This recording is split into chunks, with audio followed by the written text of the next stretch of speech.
Retiree Rajan VK recently installed a rooftop solar plant on his terrace in Ernakulam, a town in the state of Kerala.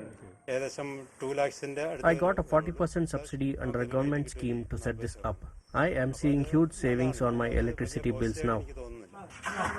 Thousands of these solar installations across India's countryside now plug into an ambitious national plan to move away from electricity powered by fossil fuels.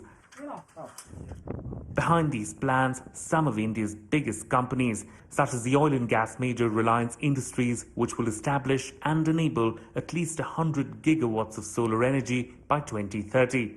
A significant part of this will come from rooftop solar and decentralized solar installations in our rural areas. Spurred by favorable government policies, India's renewables capacity has more than doubled in the last decade, with the price of solar and wind about 30 to 40% cheaper now than traditional coal. And for the last 5 years, investment in the sector has exceeded that going into fossil fuel power. But India has an ambitious target to quadruple its clean energy capacity by 2030 and needs a mammoth $500 billion to fund these ambitions. Not an easy ask. Issues like environmental clearances or land availability is a big concern for global investors, and a continuous clarity on those areas will be something that will be needed to enable such ambitious targets to be met.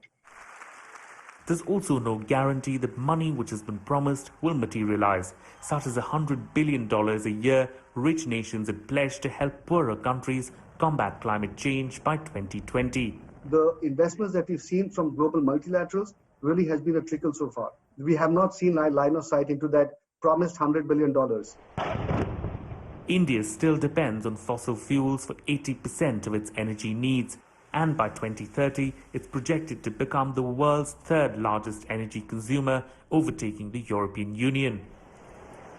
If it is to make a pivot towards a greener future, resolving these funding gaps would be crucial, not just for India, but for the world. Nikhil Inamdar, BBC News, Miraj, India.